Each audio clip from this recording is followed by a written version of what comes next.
नमस्कार, मैं Sandeep Yadav. The public India के प्लेटफॉर्म पर आपका स्वागत है। मैं आज बात करूंगा भारत में आज मुख्य रूप से चर्चा के विषय में गौतम अडानी पर। भारत में आज पूरी चर्चा हो रही है गौतम अडानी के कारनामों पर, जिसकी वजह से अमेरिका के न्याय विभाग ने, जस्टिस डिपार्टमेंट ने यह तय किया है कि वो गौतम अडानी और उनके भतीजे सागर अडानी और उसके साथ-साथ उनकी Adani green energy limited company के 6 अधिकारियों पर और कार्रवाई करेगी। क्या है ये पूरा मामला? आज ये हम इसको जानने की कोशिश करते हैं। मैं विस्तार से इसके बारे में बताता हूँ कि कैसे गौतम अडानी के ऊपर जो स्टॉक एक्सचेंज कमीशन है अमेरिका का, उसने आरोप लगाए हैं। कैसे उसने कहा है कि अडानी ने करीब-करीब $265 मिलियन देकर भारत में अधिकारियों से, मतलब उनको घूस के रूप में देकर कॉन्ट्रैक्ट हासिल किया है और फाइनेंस भी उस पे हासिल किया है और उसको, मतलब इन सब सारे मामलों को अंधेरे में रखकर इन्वेस्टर्स को अट्रैक्ट करके $3 बिलियन, करीब-करीब 2400 करोड़ रुपए इकट्ठा किए हैं इन्वेस्टर्स से, अमेरिकी इन्वेस्टर्स से। और इसकी वजह से अमेरिका के जस्टिस डिपार्टमेंट और stock exchange commission, securities exchange commission, क्षमा करिएगा, उसने कार्रवाई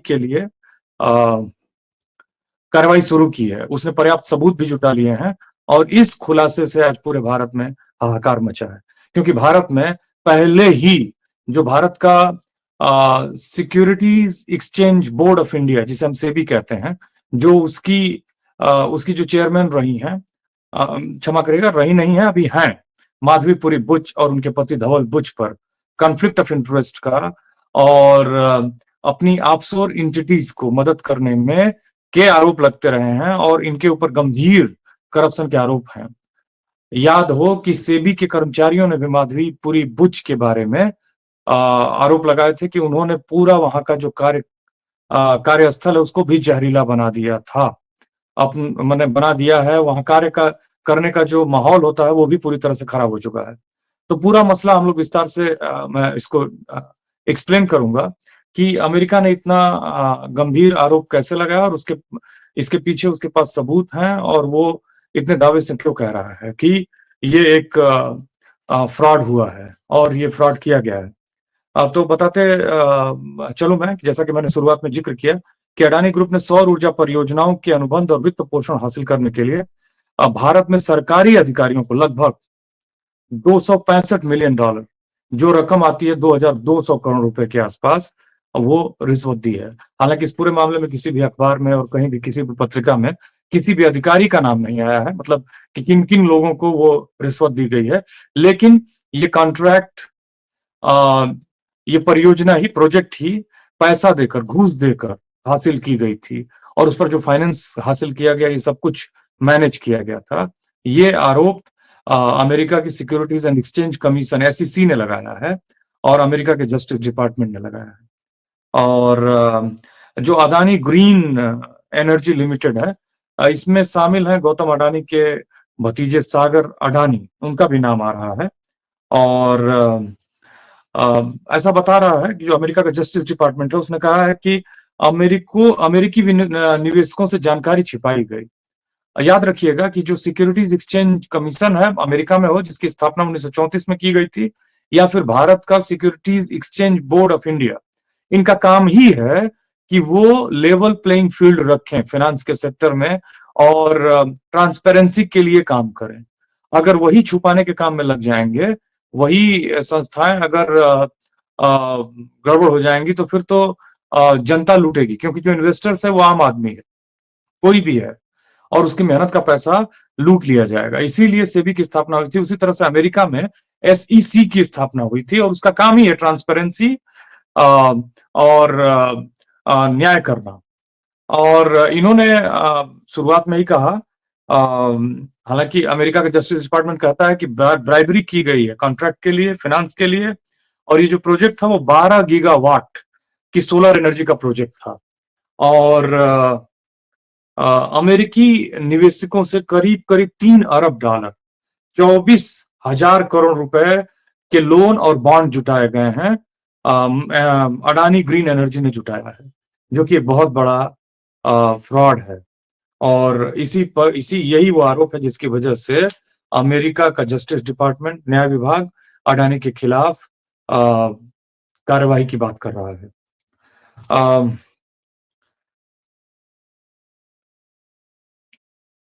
अमेरिका का न्याय विभाग ये कह रहा है कि निवेशकों को घूस से अनुबंध और वित्त पोषण की बात नहीं बताई गई। उनको नहीं बताया गया, निवेशकों को परियोजना की वास्तविक स्थिति और जोखिमों के बारे में गलत जानकारी मिली। अगर उनको ये मालूम रहा होता कि सब कुछ मैनेज करके लिया जा रहा है, तो जो होशियार और समझदार लोग होते, कम से कम इस प्रोजेक्ट से अपना हाथ खींच लेते। काम ही है, मैंने बताया कि सेबी और एसईसी, माने सेबी का भारत में और एसईसी का अमेरिका में यही काम है कि जो भ्रामक जानकारी है, उससे निवेशकों को बचाए।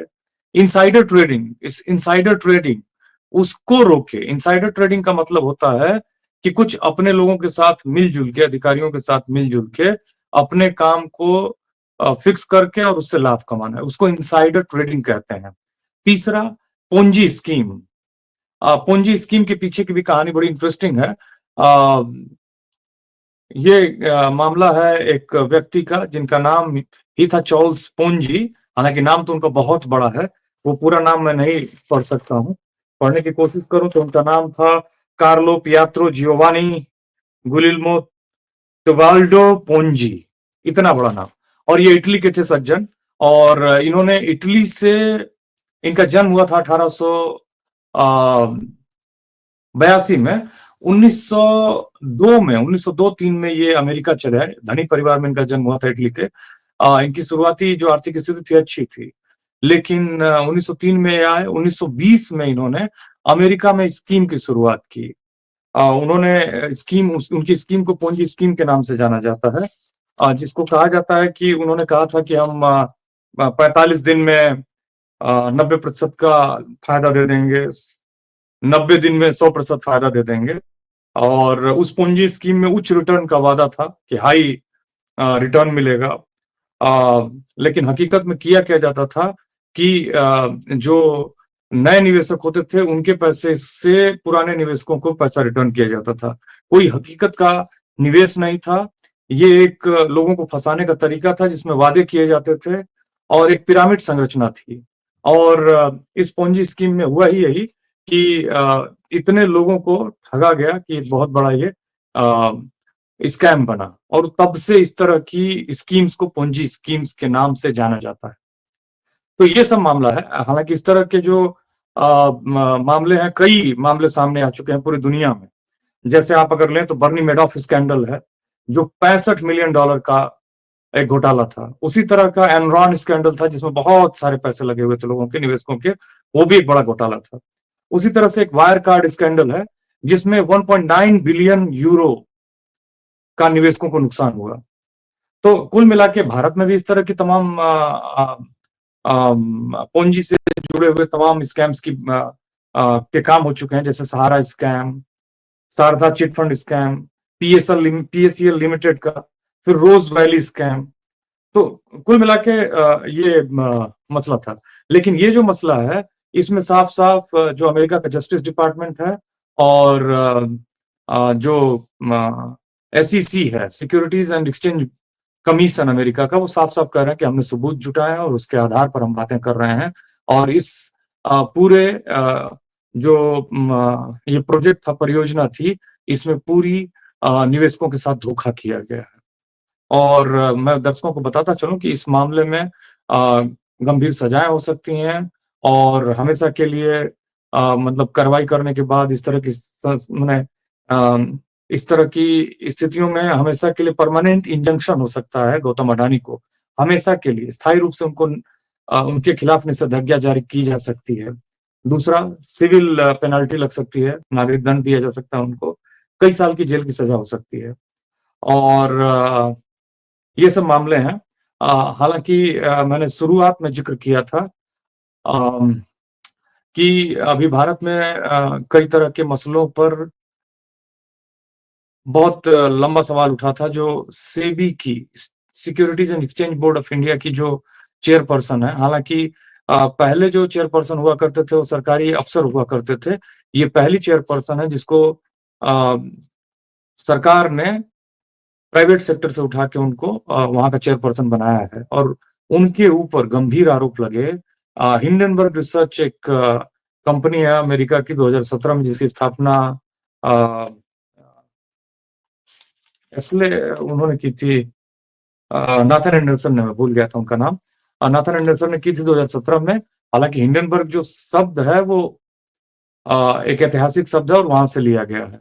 उसके इतिहास में मैं नहीं जाऊँगा, लेकिन मामला ये है कि कॉन्फ्लिक्ट ऑफ इंटरेस्ट का आरोप लगा है और ये भी आरोप लगा है कि कुछ कंपनियों को उनके पति ने लाभ पहुँचाए हैं, जिसमें कई कंपनियों के नाम आते हैं, जैसे अ, ब्लैकस्टोन कंपनी को फ़ायदा पहुँचाया है, जिससे उनके पति का संबंध था। उनकी जो अघोषित आय का मामला है, अ, उनके पति ने रियल एस्टेट इन्वेस्टमेंट ट्रस्ट के द्वारा ब्लैकस्टोन कंपनी को लाभ पहुँचाया था। माधवीपुरी बुच के ऊपर आरोप लगे हैं कि ऑफशोर कंपनियों की में छुपी हिस्सेदारी है उनकी। ऑफशोर कंपनियाँ वो कंपनियाँ होती हैं, जनरली जो दूसरे देशों में होती हैं और वहाँ लोगों की ब्लैक मनी लोग अपना इन्वेस्ट करते हैं और जनरली उन कंपनीज़ में जो इंटरेस्ट रेट होता है वो कम होता है और वो हेवन मानी जाती हैं। वहाँ पैसे इन्वेस्ट किए जाते हैं, ब्लैक मनी को व्हाइट किया जाता है, फिर व्हाइट मनी को लाके सफ़ेद कामों में लगाया जाता है। या एक तरह से उन पैसे को छुपा के वहाँ रखा जाता है। इसको हम मनी लॉन्ड्रिंग भी कहते हैं। तो ये माधवी पुरी बुच के ऊपर भी आरोप लगे कि उनका ऑफशोर कंपनियों में छुपी हिस्सेदारी है, जो स्टॉक मूल्य में हेर-फेर व मनी लॉन्ड्रिंग में जुटी थीं। ये भी आरोप उनके ऊपर लगता है। तो कुल मिला के अ, जो एसईसी है उसने गौतम अडानी पे आरोप लगाया है कि अमेरिकी निवेशकों को धोखाधड़ी और अ मतलब अनुचित स्कीम्स में पैसा लगाने से बचाने का काम है एसईसी और जब सही और पूरी जानकारी ना मिले, तब सही निर्णय नहीं ले पाते हैं निवेशक और इस तरह के काम किए गए हैं इस जो ये ग्रीन एनर्जी प्रोजेक्ट था उसमें।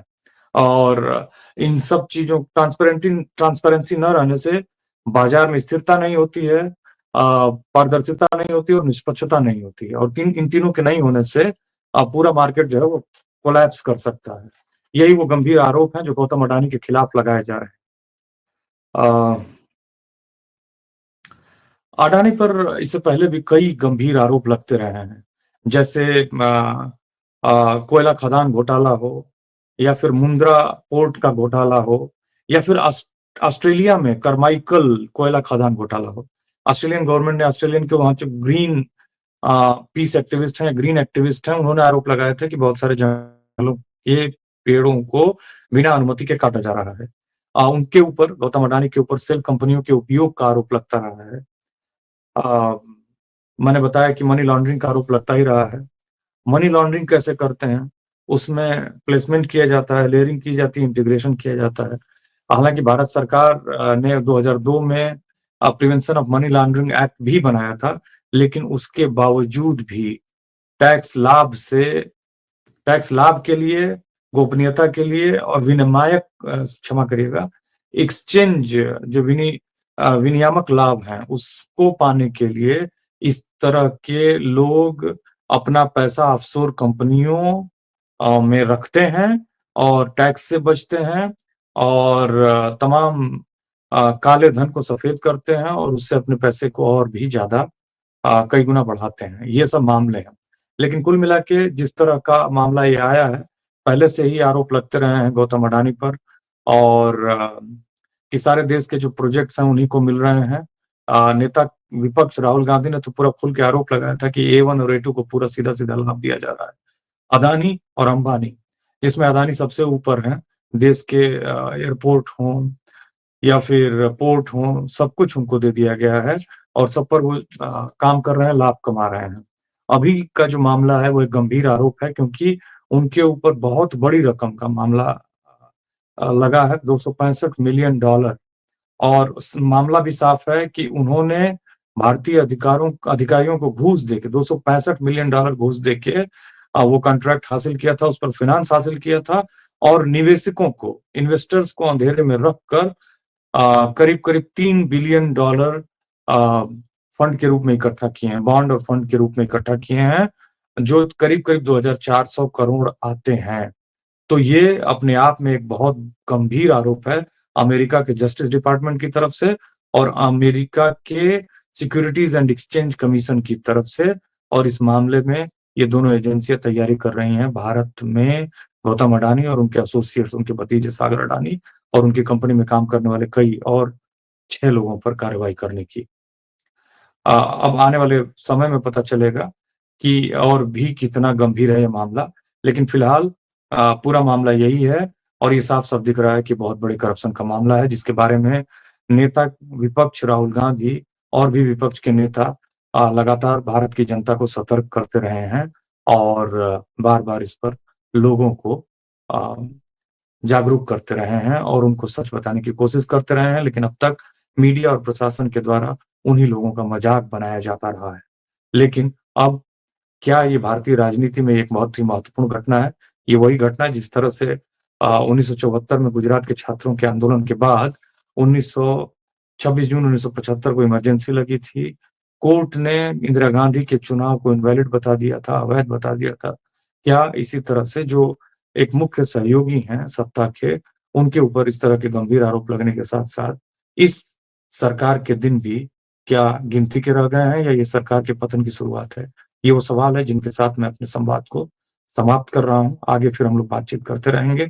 मैं अपनी बातें रखता रहूँगा और आपसे निवेदन करता हूँ कि अगर आपको ये वीडियो अच्छा लगे, तो आप इसको शेयर भी करें, लाइक भी करें और अ, ज़्यादा से ज़्यादा आगे बढ़ाएँ ताकि लोगों में जागरूकता फैले और इस रिपब्लिक इंडिया के प्लेटफ़ॉर्म को सब्सक्राइब भी करें। धन्यवाद। नमस्ते।